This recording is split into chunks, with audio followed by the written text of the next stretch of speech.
अस्सलाम वालेकुम। आज तो आपने माशाल्लाह एक सफीने का सफ़र तैयार किया हुआ है, हैं?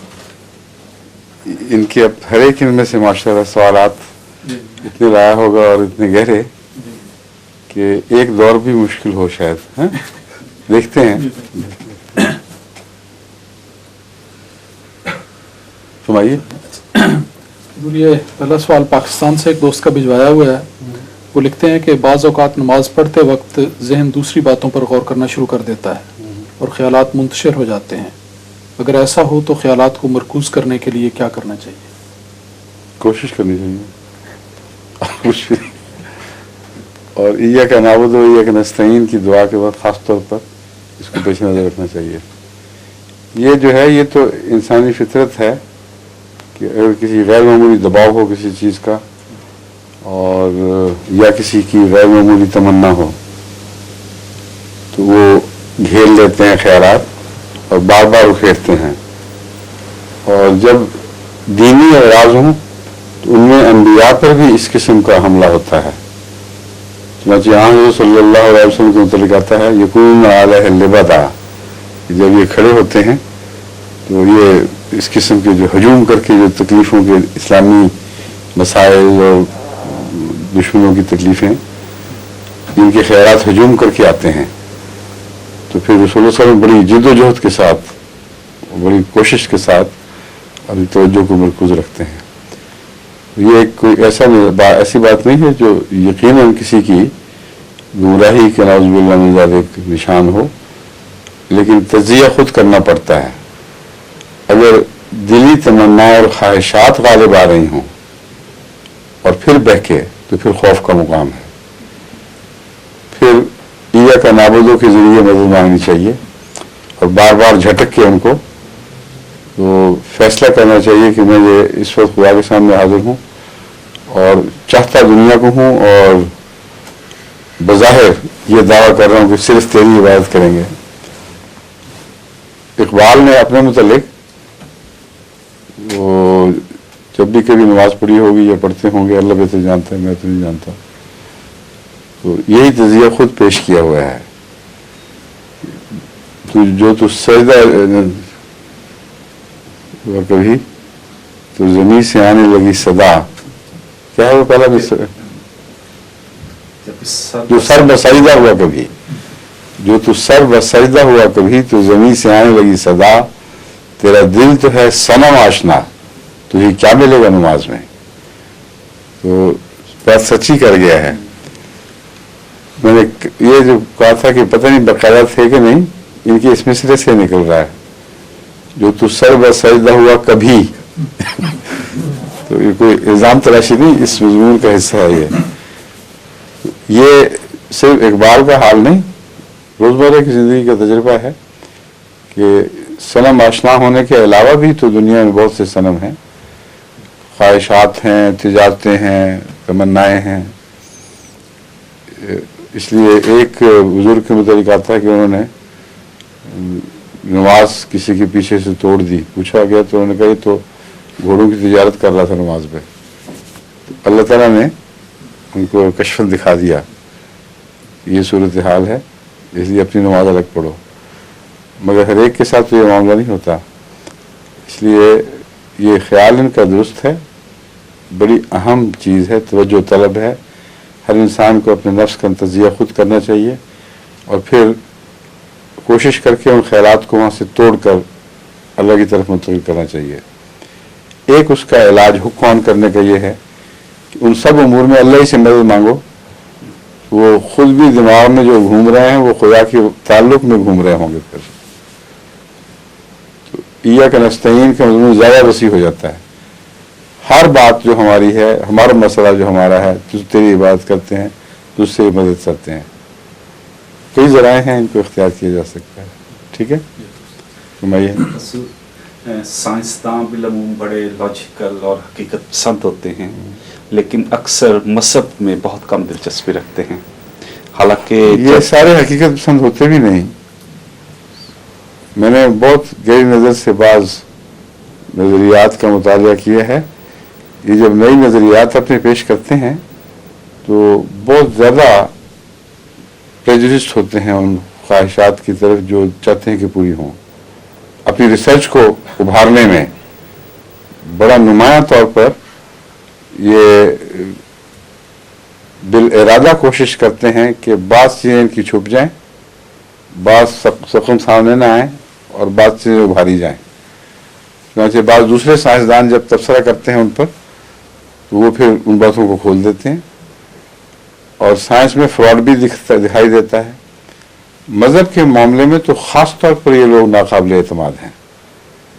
اس کی وجہ یہ ہے کہ مذہب کے معاملے میں ایک لمبے عرصے تک یہ ایک سائنسدانوں کی دنیا میں یہ چرچا رہا کہ جو بھی خدا کی طرف جا کے بات کرے گا اور کسی سائنسی حوالے میں خدا کا ذکر کرے گا وہ سائنسدان نہیں ہے، وہ ایک جس کو کہتے ہیں بہت ہی عقیدے کے لحاظ سے کیا لفظ اس کے لیے استعمال ہوتا ہے، نہیں جو آسانی سے باتوں کو قبول کر لے، جلدی قبول کر لے باتوں کو، اس قسم کا آدمی ہے جو توہمات کی دنیا میں بسنے والا ہے. اس کا سائنس سے کوئی تعلق نہیں. سائنس میں تحقیق تبھی سائنسی کہلائے گی اگر خدا کے حوالے کے بغیر مسائل کو حل کرے. یہ ہے ساری کوشش. بس جہاں جہاں خدا کا ذکر ان کو واضح طور پر دکھائی دیتا ہے اور دل تسلیم کرتا ہے کہ خدا کے حوالے کے بغیر بات نہیں ہو سکتی، اس کے باوجود کرتے ہیں کیونکہ سمجھتے ہیں کہ ہماری برادری ہمیں نکال کے باہر پھینکے گی. اس سلسلے میں اب رجحان کچھ بدلے ہیں، لیکن اس سے پہلے یہ حال تھا کہ ایک صدی پہلے کے متعلق ایک تجزیہ شائع ہوا تھا ایک سائنسی رسالے میں کہ اس وقت تک تو خدا کا نام لینا سائنسدان کی دنیا میں گناہ سمجھا جاتا تھا، اور کوئی سائنسدان یہ اپنی یہ خفت برداشت ہی نہیں کر سکتا تھا کہ میں خدا پرست ہوں اور اس کے حوالے میں کوئی ذکر نہیں ملتا تھا. اگر آتا تھا تو اس کو نکال کے باہر پھینک دیتے تھے. یہ فیشن تھا گویا کہ. رفتہ رفتہ اب سائنسدانوں نے خود اپنی تحقیق کے آگے بڑھنے سے خود جب نظر ثانی کی ہے تو کئی جگہ خدا کا ذکر ملنے شروع ہوئے ہیں. اور اس سلسلے میں ایک سروے کیا گیا تو پتہ لگا کہ اب موجودہ نسل میں سے سائنسدانوں کی 25% وہ ہیں جو خدا کی ہستی کے قائل ہو چکے ہیں، خواہ انہیں جرت ہو یا نہ ہو، اور کچھ ایسے ہیں جو جرت کے ساتھ یہ بات تسلیم بھی کرنے لگے ہیں. یہ جو حصہ ہے نا باتوں کو چھپانا اور باتوں کو ابھارنا اور خدا سے بچ کے نکلنے کی کوشش کرنا، یہ جو میری کتاب اب تیار ہو رہی ہے اس میں یہ پہلو بھی آئے گا. ایک دلچسپ پہلو ہے یہ، لیکن اس کی میں مثال دیتا ہوں کہ کس طرح اب سائنسدان مجبور ہو گئے ہیں. بعض سائنسدان ان میں سے ضرورت بھی رکھتے ہیں، بڑی چوٹی کے سائنسدان ہیں کہ خدا کا ذکر کرنے لگے ہیں. چنانچہ سولیٹان کی ایجاد کے متعلق بحث کرتے ہوئے ایک بہت اعلیٰ درجے کا مضمون سائنٹیفک امریکن سائنٹسٹ یا سائنٹیفک امریکن میں آیا تھا. اس میں اس نے سب تاریخ اس کی لکھی تھی، کس طرح یہ دریافت ہوا یہ نظریہ، اور کس طرح ساری دنیا حیرت میں ڈوب گئی کہ یہ بھی ممکن ہے. بظاہر قانونی قدرت کے خلاف بات دکھائی دیتی تھی. وہ پتہ ہے نا آپ کو کیا قصہ ہے یا نہیں؟ میں نے کئی دفعہ پہلے بیان کیا ہے، میں پھر بتا دیتا ہوں، بہت سے سننے والے ایسے ہوں گے ان کے لیے نیا ہوگا. ایک شخص گھوڑے کے ساتھ کشتی کو باندھ کے مخالف سمت لے جا رہا تھا. امریکہ میں یہ رواج تھا، ابھی بھی ہوگا، پہلے تو بہت زیادہ تھا کہ جن علاقوں میں زیادہ موٹر بوٹس وغیرہ نہیں ہوتی تھیں وہاں کشتی کو بہاؤ کے رخ پر لاد کر لے جاتے تھے اور وہ سارا سفر مفت بن جاتا تھا، کسی موٹر انجن کی ضرورت نہیں تھی. اور واپسی پہ اس وقت گھوڑا 7 سال پہلے چل رہا ہوتا تھا، واپسی پہ گھوڑے سے کشتی باندھ دیتے تھے تو وہ پھر ان کو کھینچ کے کشتی کو اوپر لے جاتا تھا. نارتھ میں نے بعض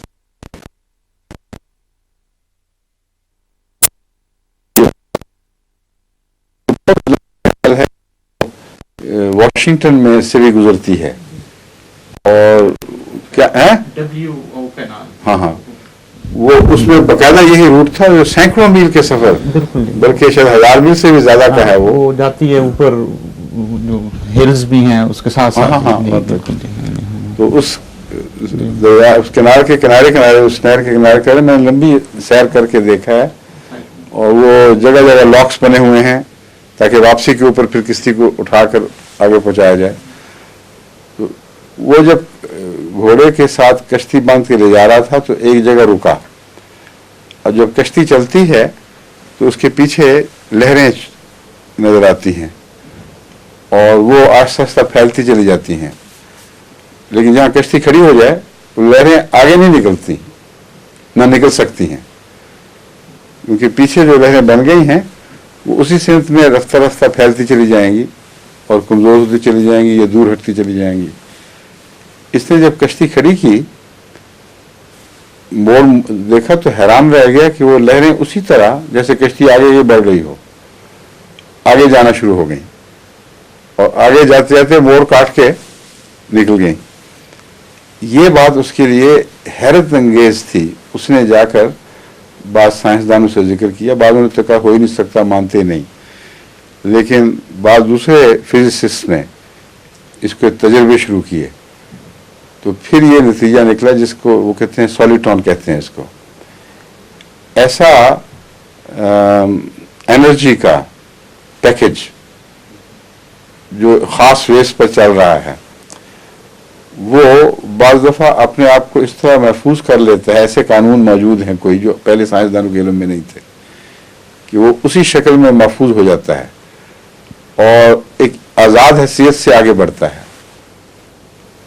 और इस तरह उसकी हैसियत कायम रहती है और वो डिसिपेट होकर ख़त्म नहीं होता। तो ये चीज़ जो थी, इसने एक इनकलाबी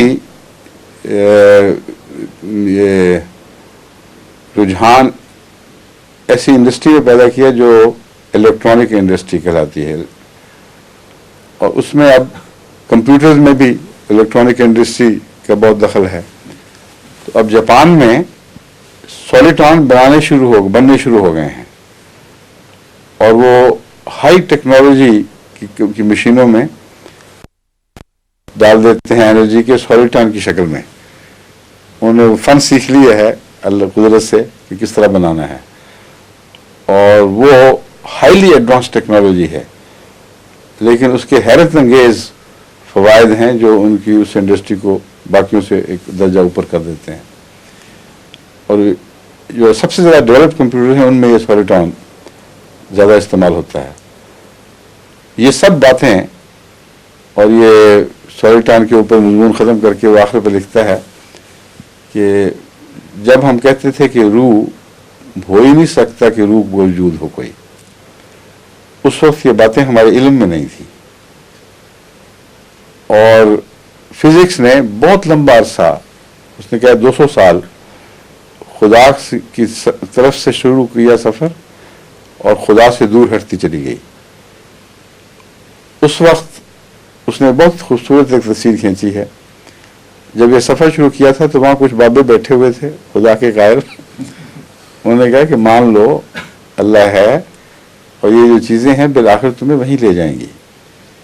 तो उन्होंने कहा नहीं नहीं बैठे रहो तुम। कहते 200 साल में जो सफ़र हुआ वो मुड़ा है फिर, और एक पूरा दायरा कामिल करके वापस वहाँ पहुँचा जहाँ से वो दूर हटना शुरू हुआ था।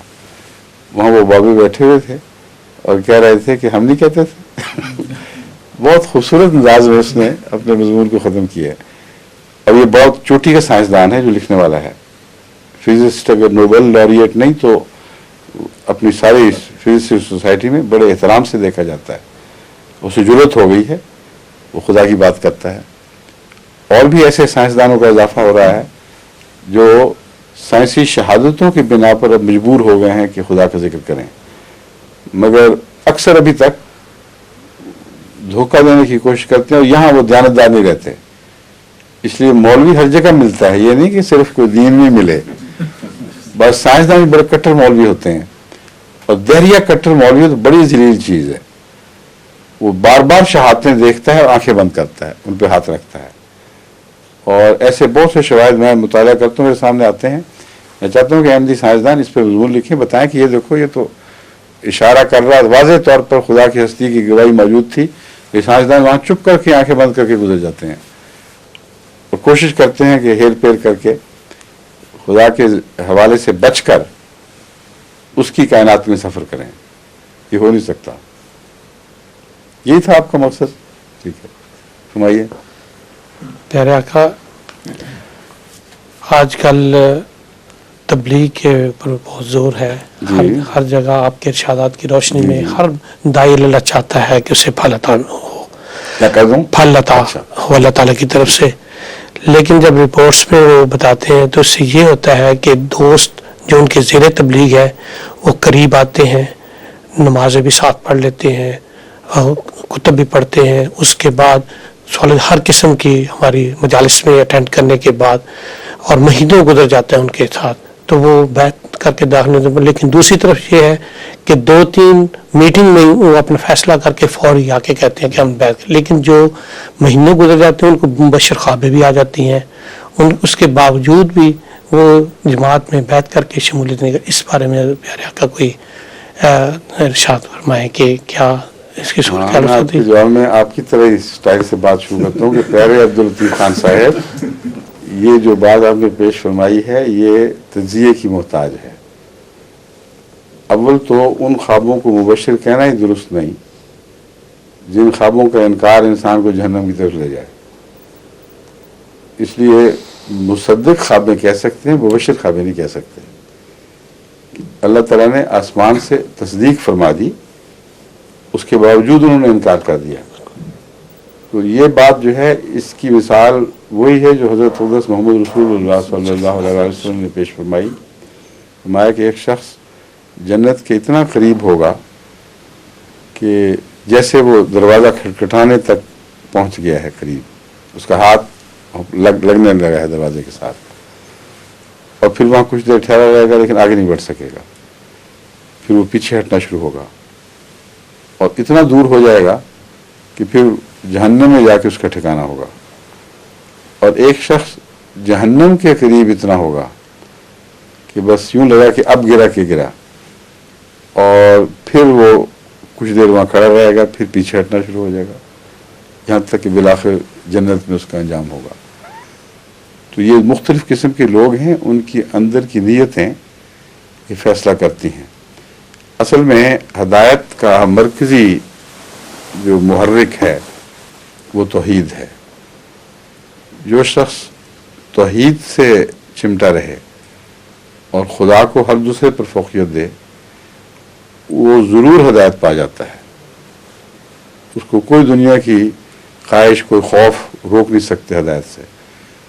اور وہ لوگ جنہوں نے جو توحید کے زبان سے قائل ہوں لیکن عملاً اپنی خواہشات کی, دنیا داریوں کی, تعلقات کی پوجا کرتے ہوں, ان کو سمجھ آتی بھی ہے تو جرت نہیں ہو سکتی, کیونکہ دراصل وہ مواحد نہیں ہے.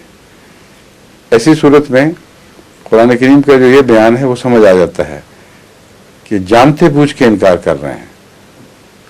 اب کون ہے جو جان بوجھ کر انکار کر سکے؟ بظاہر تو انسانی نفسیات کے خلاف بات لگتی ہے, لیکن یہ جب سمجھتے ہیں کہ ان کا مقصد اعلیٰ کیا ہے جس سے ان کا تعلق ہے, اگر وہ دنیا ہے تو جان بوجھ کر بھی وہ پھر دیکھنے کے باوجود دنیا کی طرف ہٹیں گے, دنیا کو دین پر فوقیت دیتے ہیں. اور جہاں دین کو دنیا پر فوقیت دینی شروع کی جائے وہاں یہ کوئی روکیں حائل نہیں ہو سکتی. جہاں سمجھ آئی وہی قبول کر لیا. تو یہ سعید لوگ ہیں جو قبول کرتے ہیں.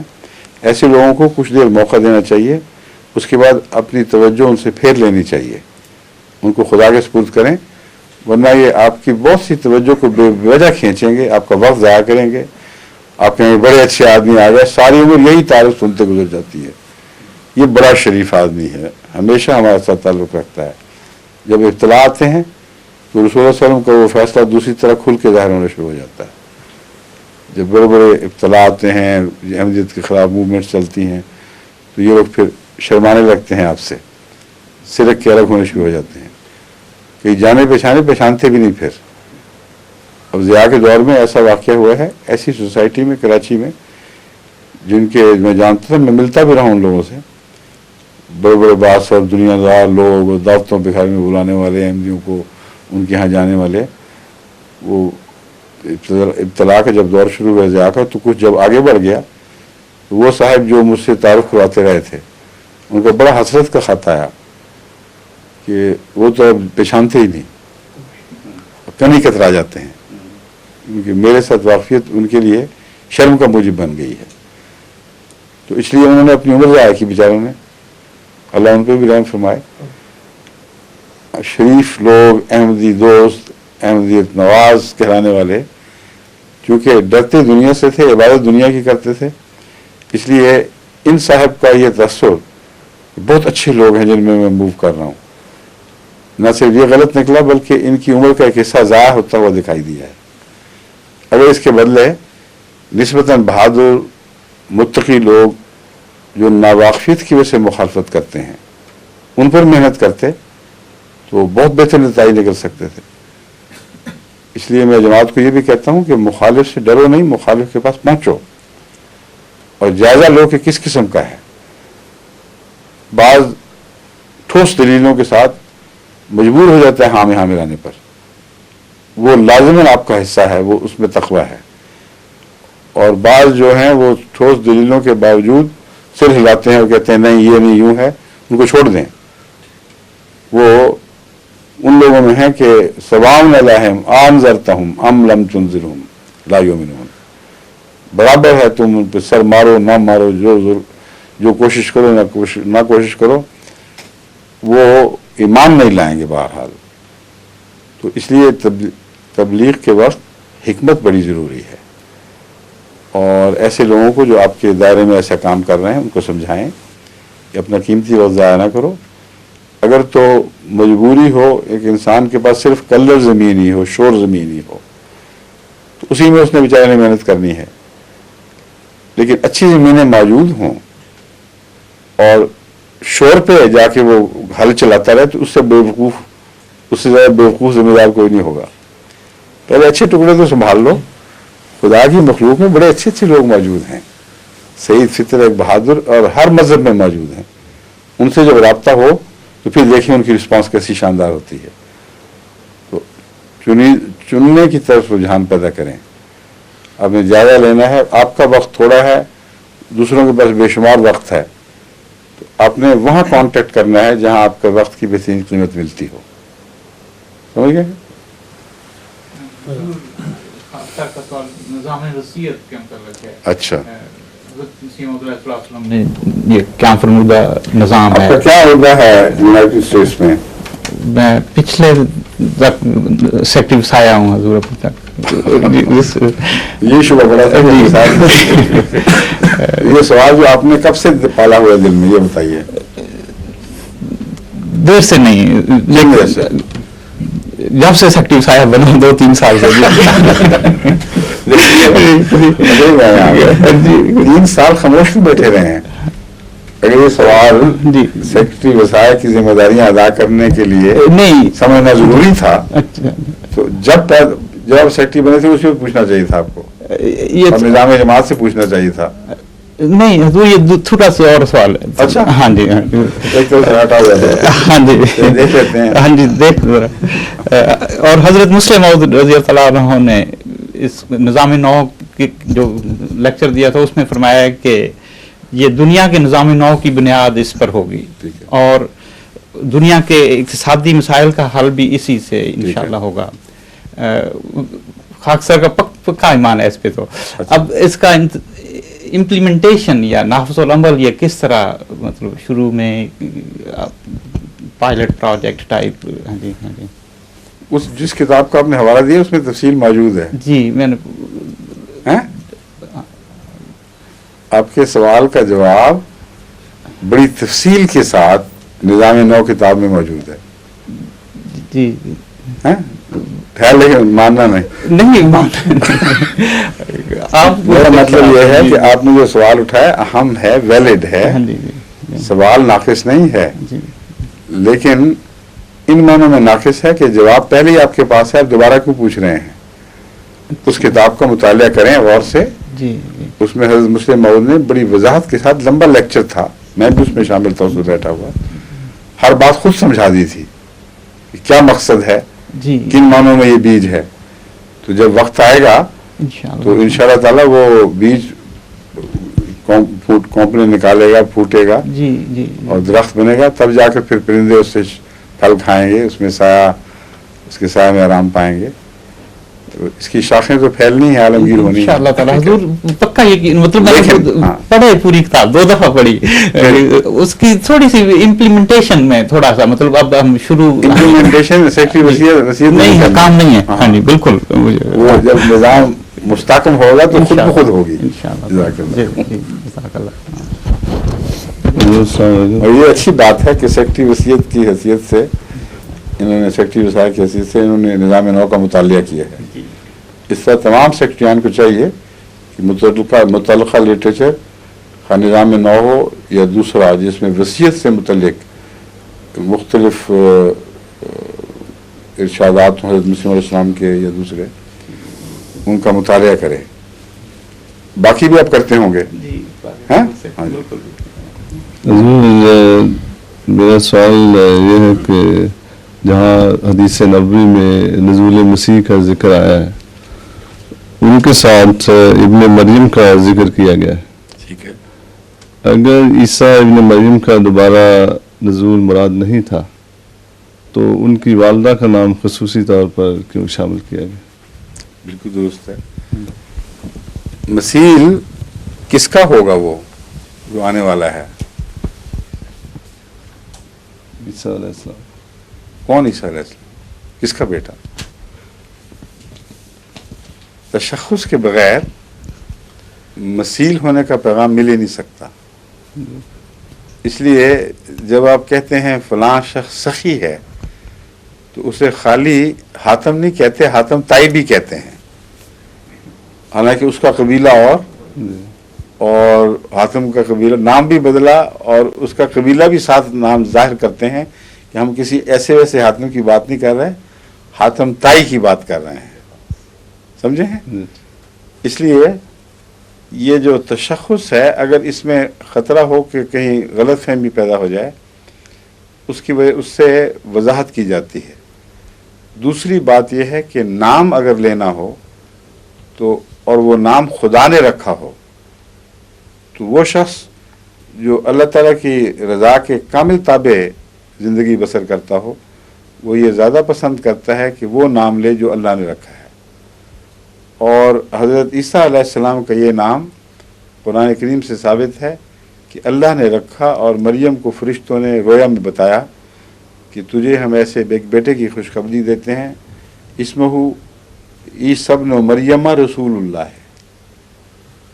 عیسیٰ ابن مریم رسول اللہ، اس لیے بسا اوقات ابن مریم کے ساتھ رسول اللہ کا ذکر بھی مل جاتا ہے اس حوالے میں. نبی اللہ ہوگا، یہ چیزیں ملتی ہیں. اس لیے اگر یہ کہنا مقصود ہو کہ وہ بحیثیت تمثل دوبارہ دنیا میں آئے گا، تو اس کی شخصیت کی واضح قطعی تعیین ہونی ضروری ہے، اور ابن مریم کے بغیر ہو نہیں سکتی. سمجھ گئے؟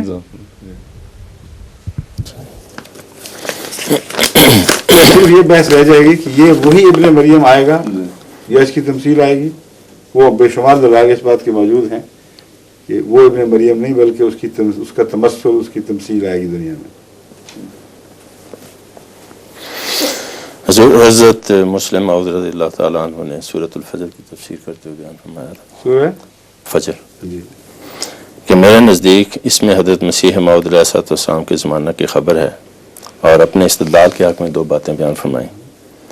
اول، رسول کریم صلی اللہ علیہ وسلم فرماتے ہیں کہ محرم کی 10ویں رات ایک خاص شان اور عظمت رکھتی ہے، کیونکہ اس دن خدا تعالیٰ نے حضرت موسیٰ علیہ السلام کو فرعون سے نجات دی، اور میں امید کرتا ہوں کہ آئندہ بھی ایسا ہی معاملہ میری امت میں ایک دفعہ ہوگا، اور میری امت کو اس دن ایک عذاب سے نجات ملے گی. دوسرا بیان فرمایا کہ حضرت مسیح موعود علیہ السلام فرماتے ہیں، میں نے رویا میں دیکھا کہ میں مصر کے دریائے نیل پر کھڑا ہوں، اور میرے ساتھ بہت سے بنی اسرائیل ہیں، اور میں اپنے آپ کو موسیٰ سمجھتا ہوں. فرعون ایک لشکر کثیر کے ساتھ ہمارے تعاقب میں ہے. میرے ساتھی بنی اسرائیل بہت گھبرائے، بلند آواز سے چلاتے ہیں کہ اے موسیٰ ہم پکڑے گئے.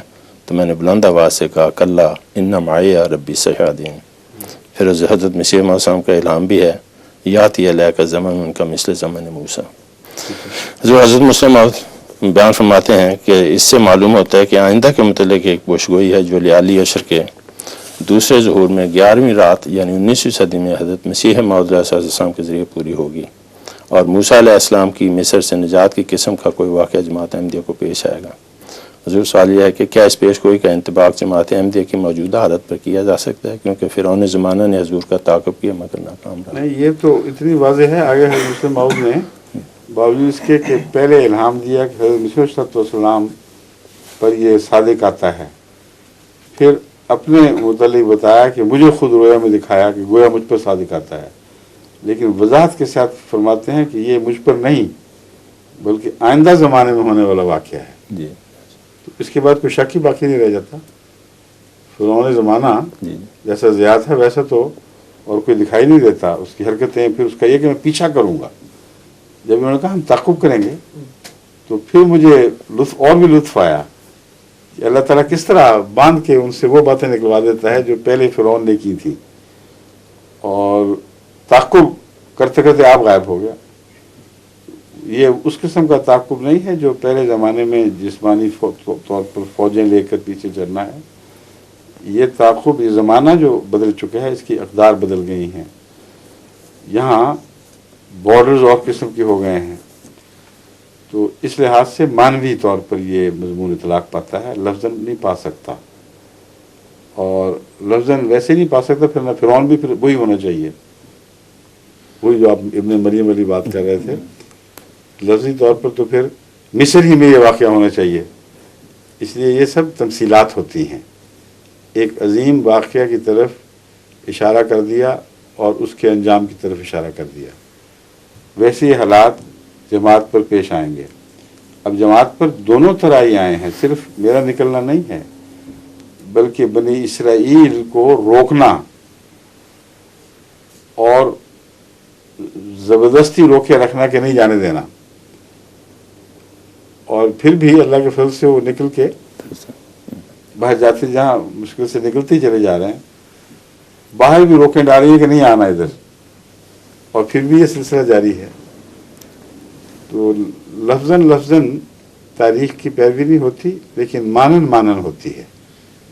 ایک بات جو گزر گئی، یہ تو نہیں کہ حضرت موسیٰ کی طرح پوری قوم لے کر میں اپنے ساتھ نکلا اور پھر وہ رستے میں مصر کے نیل بھی آیا اور پھر یہ مشکلات پڑیں.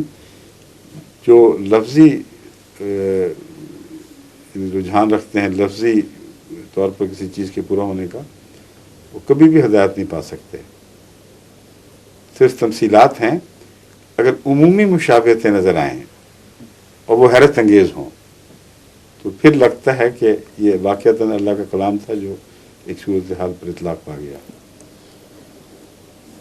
حضور، اس سے یہ بھی مراد لی جا سکتی ہے کہ اسرائیل میں بھی اسلام ترقی کرے گا اور ایک وقت آئے گا کہ اسرائیل قوم حضرت مسیح موعود کی قیادت تسلیم کر لے گی. ویسے کسی اور چیز سے استعمال کر لیں، اس سے نہیں ہوتا. اچھا جی.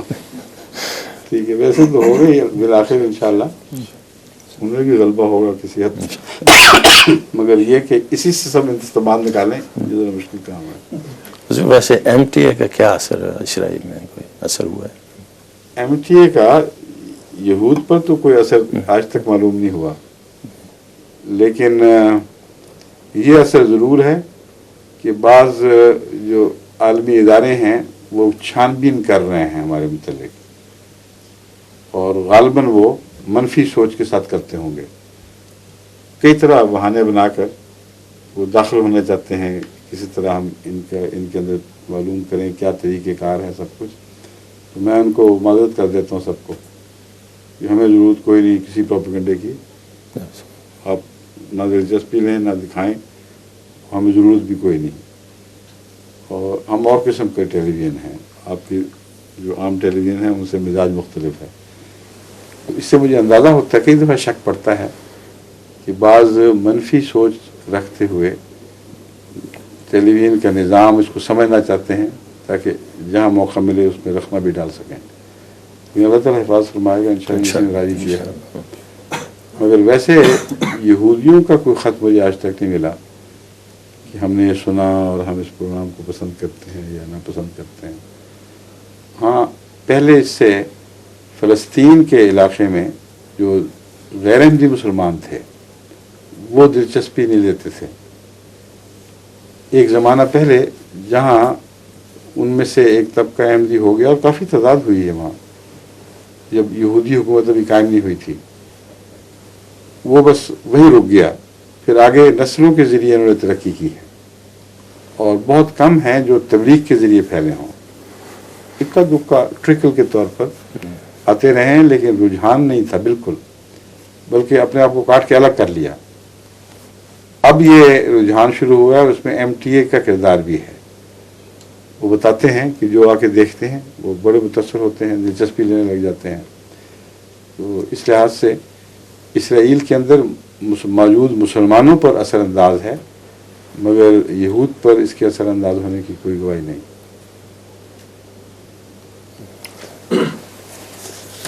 जो ये सवाल भी पाकिस्तान से उस दोस्त ने भिजवाया है और नमाज से ताल्लुक़ रखता है। वो कहते हैं कि जब नमाज पढ़ रहे हों और कोई शख्स बाहर से आकर सलाम करे तो क्या नमाज में उसका जवाब देना चाहिए? और इसी तरह कहते हैं कि अगर हज़रत सल्लल्लाहु अलैहि वसल्लम का नाम ले तो क्या नमाज में सल्लल्लाहु अलैहि वसल्लम कह सकते हैं? कोई ऐसी शहादत अहादीस में और सुन्नत में नहीं मिलती, इसलिए अपनी तरफ से इजाज़त न करें। पहली नमाज़ी संभालने काफ़ी है।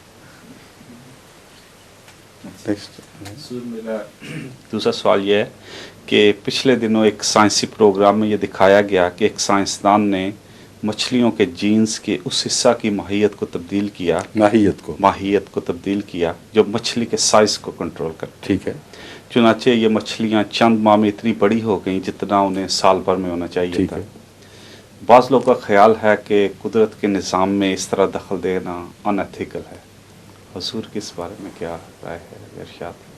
मेरे ख्याल में तो ये इस मामले पर वो फतवा नायद नहीं होता। जो खुदा ताला ने जीन्स के अंदर कैरेक्टर्स रखे हैं, उनमें सबसे अहम बात यह है कि एक मखलूक की शख्सियत है।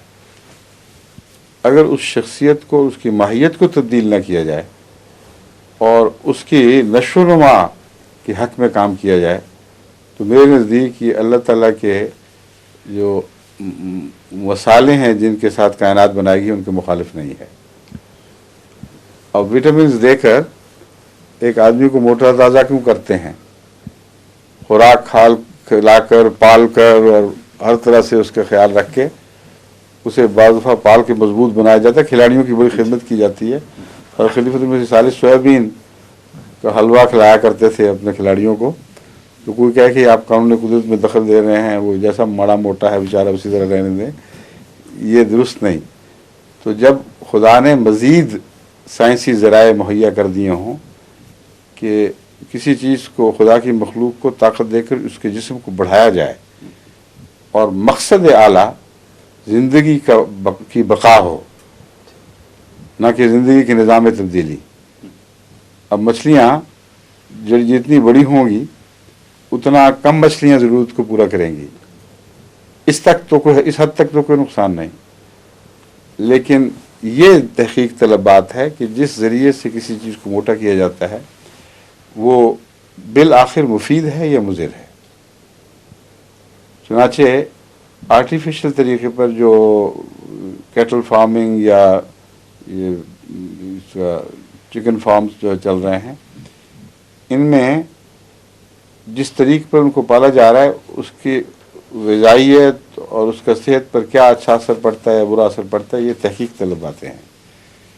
मेरे नज़दीक तो जो खुली आज़ाद मुर्गियों के अंडे हैं वो बहुत बेहतर हैं अपने मज़े और अपनी उन सलाहियतों के लिहाज से जो मुतफ़र्रिक़ चीज़ों से चुक चुक के वो इकट्ठा करती हैं। और इंसान जो चाहे करे उसको आज़ाद कंप्लीट ग़िज़ा का मुतबादिल नहीं दे सकता। ना वो हवा दे सकता है जिसमें पल कर, ना वो कीड़े दे सकता है जो यहाँ वहाँ नज़र आते हैं उसको। तो ये सारे फैक्टर्स हैं जो इंसानी कोशिश के बज़ाहिर ज़्यादा कामयाब होने के बावजूद उस कोई कीमत अदा करती दिखाई देती है वो कोशिश। एक तरफ गोश्त बढ़ाया है और क्वालिटी को कम किया है, और यही इतलाक हो रहा है इनके फलों के ऊपर। अमेरिका में इतने मोटे मोटे सेब आपको दिखाई देंगे और हर चीज़ का वज़न बढ़ा दिया गया है, आलू भी बड़े बड़े, लेकिन यहाँ सारी मेज़ के ऊपर बास्केट भरी हुई हो और पहली तरफ मुँह करें तो आपको खुशबू नहीं आएगी, पता नहीं लगेगा क्या पड़ा हुआ है। और पाकिस्तान या कश्मीर का सेब एक कमरे में कहीं कोने में हो तो लोग सूंघते दाखिल होते हैं कि ये कोई चीज़ है यहाँ, फिर खाएं तो उसमें वो मज़ा नहीं। फल है, कुछ मीठा भी हो जाता है, लेकिन वो बात नहीं बनती। वो खाएं और असल फल खाएं, ज़मीन आसमान का फ़र्क है। एक दफ़ा अमेरिका में स्काई लाइन ड्राइव पे हम जा रहे थे, तो इनके जो फल पेश किया करते थे हमें, जहाँ हम कभी ठहरे या होटलों वगैरह में भी, तो उससे नफरत ही हो गई थी सेबों से, दिल नहीं चाहता था खाने को।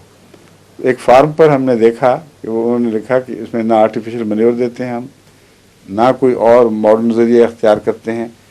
ये सेबों का बाग ऐसा है जिसमें खालिसतन कुदरती ज़राए पर इन्हिसार किया जा रहा है।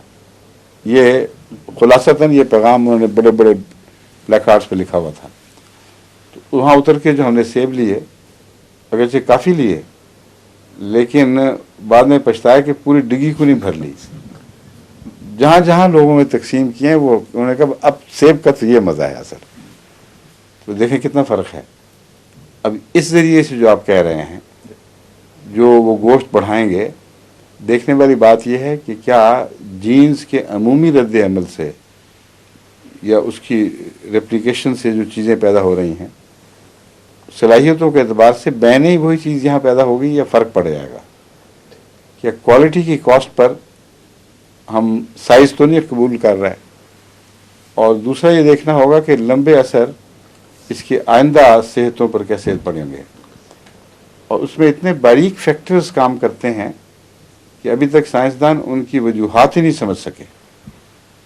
और ये भी वो एक दायरा है जहाँ वो खुदा ताला के मामले में बदयांती से काम लेते हैं। ये जितनी चीज़ें दवाइयाँ मसलन जो बनाते हैं, उनमें बाज़ दफ़ा आर्टिफिशियली जो बनाते हैं, एक दवाई केमिकली वही है लेकिन असर में मुख्तलिफ हो जाती है। मसलन एक दवाई है जो मॉर्निंग सिकनेस के लिए इस्तेमाल शुरू हुई, और मॉर्निंग सिकनेस का मतलब है कि औरत जब हामिला हो सुबह के वक्त खुसूसियत से उसको उल्टी आती है, तो हामिला औरत की मतली और उल्टी का नाम ही मॉर्निंग सिकनेस है। और वो बिल्कुल केमिकली फिट थी। जब वो दी गई तो बाज़ औरतों के बच्चे इस तरह के वो पैदा हुए डिस्टॉर्टेड कि वो इंसानी मखलूक ही नहीं लगते थे। बहुत ही खौफनाक बद असरात हुए। दवा तो विड्रॉ कर ली गई, मगर तहकीक हुई कि ये बाज़ों में ज़रा भी असर नहीं, और मॉर्निंग सिकनेस पे भी अच्छा असर दिखाया, और बाज़ों की ना मॉर्निंग सिकनेस ठीक की, ना कोई और फ़ायदा, बल्कि उल्टा नुकसान पहुँचा दिया। ये क्या वजह है? तमाम तहकीक का मासर यह था कि केमिकली उसमें एक ज़र्रे की भी ख़राबी नहीं है, एग्जैक्ट वही केमिकल है। लेकिन एक साइंटिस्ट ने इंटेलिजेंटली ये तज़िया शुरू किया कि ये राइट स्पिनिंग मॉलिक्यूल्स और लेफ्ट स्पिनिंग मॉलिक्यूल्स का फ़र्क तो नहीं कहीं। तो मॉलिक्यूल्स अगर यूं हरकत कर रहे हैं, उंगली का रुख इस तरफ है, तो अगर वो स्पायर घूमेंगे तो बाज़ दफ़ा यूं घूमते हुए दिखाई देंगे, बाज़ दफ़ा यूं घूमते हुए दिखाई देंगे। जैसे पेचकश को कभी यूं घुमाते हैं, कभी यूं घुमाते हैं। तो इसका नाम है राइट स्पिनिंग या लेफ्ट स्पिनिंग। अपने एक एक्सिस पर जब वो हरकत करता है, एक सफ़र करता है, तो किस तरफ घूम रहा है। इस तरह बहुत गहरे मुताले से इन्होंने जो सब एटॉमिक पार्टिकल्स हैं उनके घूमने के मुतालिक भी मालूम किया कौन किस तरफ घूम रहा है। तो उसे उस साइंसदान को ये मालूम करके हैरत हुई कि वो तमाम दवाएं जिनमें इत्तेफाकन राइट स्पिनिंग मॉलिक्यूल था, मॉर्निंग सिकनेस को दूर करने के मूजिब बनी और उसमें कोई खराबी पैदा नहीं हुई। और वो केमिकल्स, कुछ इनकी दवाओं में कुछ केमिकल्स वो आ गई थी, कुछ वो आ गई थी। जो लेफ्ट स्पिनिंग थी, फार्मूला वही है, एक ज़रे का भी फ़र्क केमिकली वो साबित नहीं कर सकते थे, और उसको ज़िंदगी ने समझा, उसके खिलाफ रद्द अमल किया, क्योंकि वो इंसानी जीन्स में राइट स्पिनिंग की ज़रूरत थी वहाँ, और वो समझती थी कि हमें ये चीज़ नहीं चाहिए। अगर तो रिजेक्ट कर देती तो और बात थी, लेकिन चूंकि जिस्म में इंजज़ाब हो गया, इसलिए इसने जाकर ख़राबियाँ पैदा शुरू कर दी और अजीब बिहेवियर पैदा हुआ। इसके सिवा कोई वजह नहीं है। तो इससे पता चलता है कि अल्लाह ताला की कायनात में बारीक दर बारीक ऐसी बातें हैं जिनके असरात सिर्फ पहली नस्ल पर नहीं पता करने में चलते, अगली नस्लों पर भी आयद होते हैं, और इस पे साइंसदानों को बहुत एहतियात करनी चाहिए। इसलिए अमेरिका में ये मछलियाँ मिलती होंगी, मेरा मशवरा ये कि अभी खाना ना शुरू करें आप, हैं? कनाडा में सही, उन्होंने कैनेडियन भी जी एहतियाती रखें। दूध के साथ किया है हार्मोन्स, जो डेयरी कैटल्स पे उन पे उन्होंने कह दिया कि ये एडवर्स इफेक्ट करते हैं। क्या हार्मोन्स जी मिल्क को इंक्रीज करने के लिए जो देते हैं, उसका एडवर्स इफेक्ट्स हैं काफी, साबित कर दिया खुद ही। हाँ जी, खुद ही साबित कर दिया। और ये जो मछलियाँ, इसका नहीं पता चला अभी नहीं है, ये खाने के बाद पता चलेगा कुछ अर्से के बाद। मिल्क का तो कर दिया है। हाँ ठीक है। और नेक्स्ट हुजूर, ये एक दुआ जो आपने बार बार भी इरशाद फरमाया कि इसको याद करके और पढ़ा भी करें, वकुल रब्बी अदखिलनी मुदखल सिद्कियों वाखरिजनी मुखरज सिद्कियों वजल्ली मिन लदुनका सुल्तान नसीरा। तो ये तफसीर सगीर में हज़रत मुस्लिम मौऊद रज़ियल्लाहु अन्हु ने इसको मखसूस किया है। इसमें हज़रत अबू बकर रज़ियल्लाहु अन्हु की तरफ इशारा है, दुआ सिखाई है कि अल्लाह मुझे अपने पास से सच्चाई का गवाह और मददगार अता फरमा। लेकिन इसका आम मखसूस नहीं किया आपने, ये दुरुस्त नहीं है। नहीं, ठीक, सॉरी। आपने एक तफसीर ये की है कि इस दुआ का एक फल फौरी तौर पर ये मिला कि साथी के तौर पर सिद्दीक अता हुआ। समझे जी। इसमें जो सुल्तान नसीरा का लफ्ज़ है, सुल्तान से मुराद बादशाह नहीं, सुल्तान नसीरा, सुल्तान का लफ्ज़ बहुत वसी असर है, इसमें गलबे का मजमून पाया जाता है। और मुसल्लत हो गया, आपने सुना है ना, जी जी, सल्लता अलैहि, उस पर मुसल्लत कर दिया, तो सल्लता लफ्ज़ है जो इसकी बुनियाद है, और इसी निस्बत से लफ्ज़ सुल्तान निकला है। वो शख्स जो गालिब हो और इंसान तमाम अपने दायरे में जहाँ का सुल्तान है, उस पर आखिरी फैसले उसके इख्तियार में हों। और दलाइल की दुनिया में उस दलील को सुल्तान कहते हैं जो गालिब आ जाए, जिसके ख़िलाफ़ कोई तोड़ ना हो, और खुलम खुली मुअय्यन वाज़े तौर पर उभरने वाली दलील। इसलिए कुरान करीम में बारहा सुल्तान का लफ्ज़ इन मानों में इस्तेमाल किया। हमने उनको किताब दी, हिकमत दी, सुल्तान दी। तो सुल्तान से मुराद एक गालिब दलील भी है, और सुल्तान का अमूमी माना भी हर उस शख्स के मुतल्लिक इस्तेमाल होगा जिससे कुछ कुदरत हो, बे यारो मददगार और बेकस ना हो कोई इंसान, इसे कुछ करने की सलाहियत मौजूद हो, किसी चीज़ पर इख्तिदार हासिल हो। तो नसीर तो कई मिल जाते हैं, रास्ता चलते कई मुसाफ कहते हैं जी हम मदद करने के तैयार हैं, वो आपकी मोटर ख़राब हो तो कई नसीर मिलेंगे जो सत्यानाश कर देंगे उसका, पहले हाल से भी गए। तो अल्लाह ताला फरमाता है कि ये नसीर की दुआ ना मांगना, खाली ये दुआ मांगो सुल्तान नसीरा, ऐसा मददगार दे जो अपने उस फ़न में जहाँ ज़रूरत है उसमें कुछ कुदरत रखता हो, गलबा रखता हो, और दायरे में साहिब असर भी हो, ये माना भी है। जहाँ अगर रसूख की ज़रूरत है वहाँ ऐसा मददगार दे जिसका रसूख हो, और जहाँ दलाइल की ज़रूरत है वहाँ गलबे वाली दलील बतौर मददगार की भेज। तो ये बहुत वसी मजमून की आयत है, इसे किसी एक वाक़या, किसी एक हाल से मखसूस नहीं किया जा सकता। ठीक है जी, प्यारा कि ये जो आप खिलाफत और खुलफा की जो हिजरत है, मतलब आपकी जो हिजरत है, इसके साथ किस तरह इसका ताल्लुक होगा? किस रंग में आपकी जमात जो है लंदन की, किस रंग में आपकी लंदन की जमात मदद नहीं कर रही जी सुल्तान नसीरा के लिहाज से, क्योंकि खलीफा तो खुद अल्लाह ताला की तरफ से एक बड़े मकाम पर होता है। तो अंसारुल्लाह कौन होते हैं फिर? उनके अल्लाह का नाउज़ुबिल्लाह कोई मकाम नहीं नहीं, अल्लाह ताला है। जी जी इस कार ईसा ने मरियम या ना क्या हो ईसा हवारियीन ने क्या आया था एग्जैक्ट? हाँ हम आयत पूरी क्या है?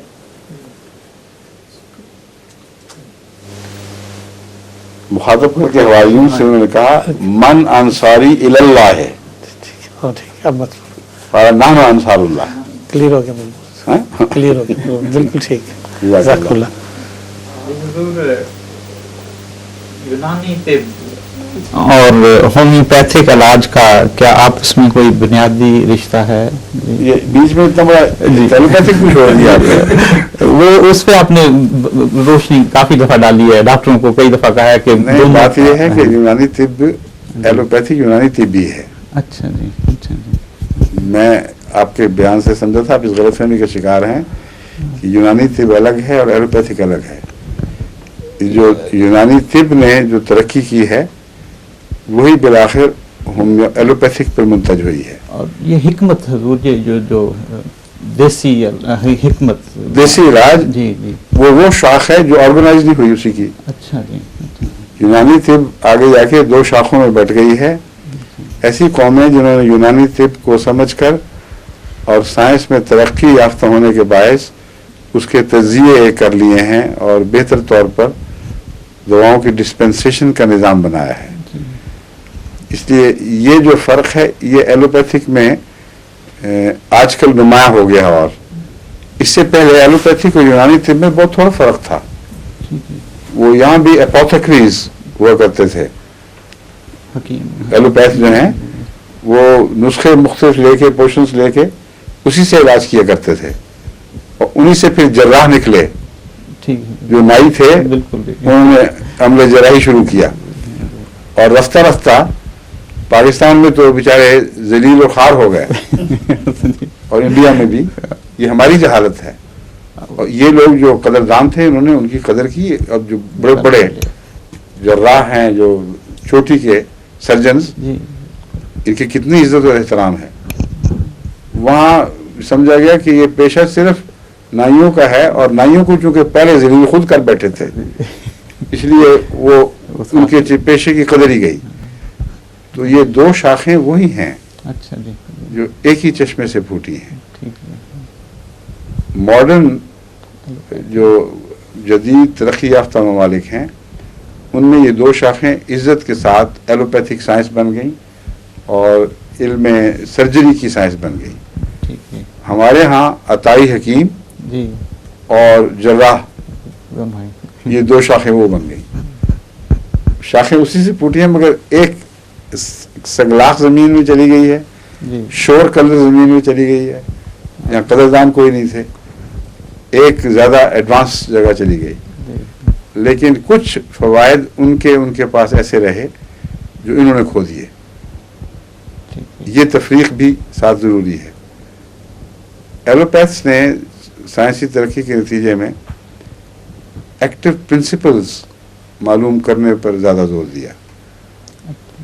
अब वो कहते हैं अफीम ओपियम है एक चीज़। पुराने ज़माने में ओपियम बहसियत अफीम के उसी तरह इस्तेमाल होती थी दवाओं में। अब इसका एक्टिव प्रिंसिपल उन्होंने निकाला तो वो बेलाडोना इसका एक्टिव प्रिंसिपल है या और इस किस्म का कोई और होगा। तो इसी तरह स्ट्रिक्निन एक्टिव प्रिंसिपल के तौर पर निकाली गई। क्विनीन सिनकोना दरख्त से एक्टिव प्रिंसिपल के तौर पर निकाली गई। तो उन दवाओं का तजिया करके उनको उनका निचोड़ अलग करके क्या ज़रूरत है कि इतने बड़े पुड़े बनाए जाएं और साथ पत्ते भी दिए जाएं और सब कुछ। उससे बेहतर यही है कि जो असल कारआमद चीज़ है उसका निचोड़ निकाल लो और उसकी कुनी की टिक्कियाँ बना के दो।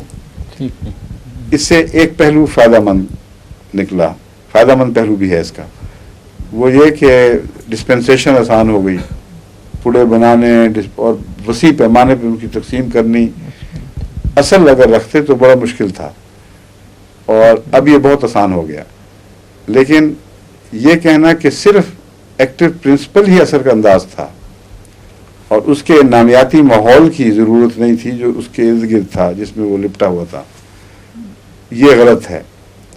बसा औक़ात एक दवाई अपनी नामियाती फार्म में जो नमूव के साथ पैदा होती है, मुराद ये है जिसमें जिसकी ग्रोथ होती है नबातात के तौर पर, उस फार्म में सिर्फ एक्टिव प्रिंसिपल के लिहाज से काम नहीं कर रही होती, बल्कि उसको नरम रखने के लिए एक्टिव प्रिंसिपल को, उसके असरात को मलाइमत देने के लिए, उसके बद असरात को कम करने के लिए छोटे मोटे और बहुत से ऐसे उसमें अज्जा मौजूद होते हैं जो मजमूई हैसियत से उसे बदन के लिए ज़्यादा काबिल कबूल बनाते हैं।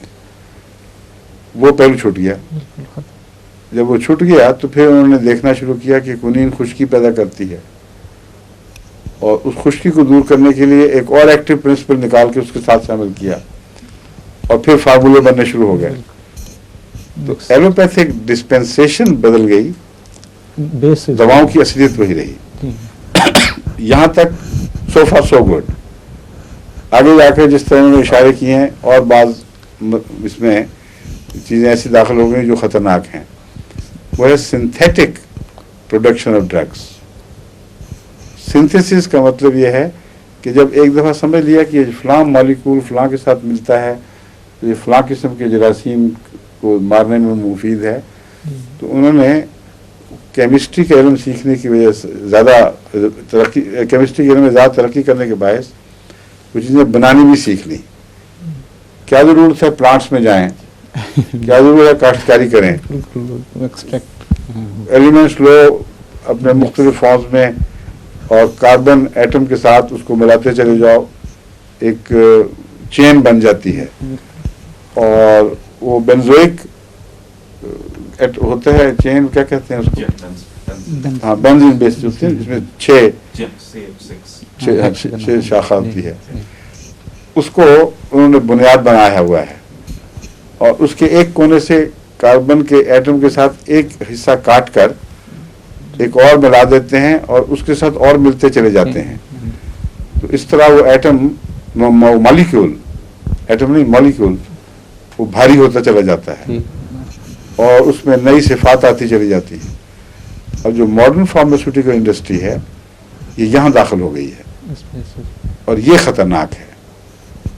इसके बद असरात कुछ ज़ाहिर हुए हैं, कुछ और भी होंगे, मगर ज़िंदगी ने जिस माहौल में सफ़र किया था वो नामियाती माहौल था। वो तभी तौर पर खुदा ने जो कायनात पैदा की, उसमें नशो नुमा की, मुख्तलिफ नबातात में उसने ज़िंदगी गुजारी। हैवान के दौर में भी इंसान ने, जब अभी इंसान ही बना था, हैवानी दौर में था, उस वक्त भी इन्हीं चीज़ों के साथ गुजारे किए हुए हैं। उसकी तख्लीक के अंदर, उसकी सरिश्त में इन चीज़ों से मानूसियत और इनके असरात को कबूल करना या रद्द करने का मादा मौजूद है और ट्रेंड है, वो पूरी तरह तरबियत याफ्ता है। और ये जो नई नई चीज़ें आ रही हैं ये अजनबी हैं, ये एलियंस आने शुरू हो गए हैं, इसलिए उनके खिलाफ बाज़ दफ़ा सही रद्द-ए-अमल करता है, बाज़ दफ़ा पता नहीं लगता, कंफ्यूज हो जाता है और वो रद्द-ए-अमल खुद ख़तरनाक हो जाते हैं। समझे?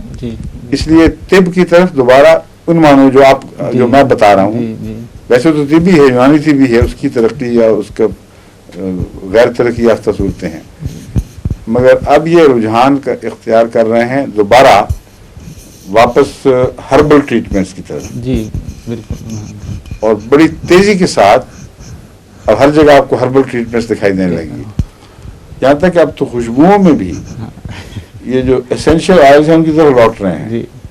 कहते हैं जो आर्टिफिशियली बनाई फ्रेगरेंस है ये ठीक नहीं है, तो जगह जगह दुकानें हैं वहाँ ये मिलते हैं, उनको लगा के आप देखें तो असल खुशबू दिखाई देती है। तो होम्योपैथी जो है ये इनके बीच में एक अलग निज़ाम है। अच्छा। उसका इन दोनों निज़ामों से कोई ताल्लुक इसलिए नहीं है बरह रास्त कि होम्योपैथी में इंसानी जिस्म के रद्द-ए-अमल से फ़ायदा उठाया जाता है, बरह रास्त बीमारी को काबू करने का कोई निज़ाम नहीं है। अगर मतली है तो मतली पैदा करने वाली दवा हल्की मिकदार में इस यकीन के साथ दी जाए कि वो उस मिकदार में, उस सूरत में वो कभी भी मतली पैदा नहीं कर सकेगी, नामुमकिन है कि कर सके। लेकिन उसका नामुमकिन होना इंसानी जिस्म को इत्तला ज़रूर दे देता है, और इंसानी जिस्म में एक किस्म की कुशादगी, फ़र्क पैदा हो जाती है कि एक अटैक है लेकिन मैं इसको मुखालिफाना रद्द अमल के ज़रिए इसको काबू कर सकता हूँ। और इस अवेकनिंग के साथ, इस शऊर के साथ अंदर की बीमारी का इल्म हो जाता है। और बीमारी का मौजूद होना ये नहीं बताता कि इंसानी निज़ाम उसके काबू नहीं कर सकता था उसको, ये बताता है कि उसकी मौजूदगी की तरफ पूरी तरह एहसास बेदार नहीं हुआ। तो ये दवा जब रद्द अमल दिखाती है तो अंदर की बीमारी को साथ ही जिस्म कंट्रोल में कर लेता है। आए दिन रोज़मर्रा का ये तजुर्बा है। अब वक्त ख़त्म हो चुका है, होम्योपैथिक बाकी है, बाकी फिर सही है। अस्सलाम वालेकुम।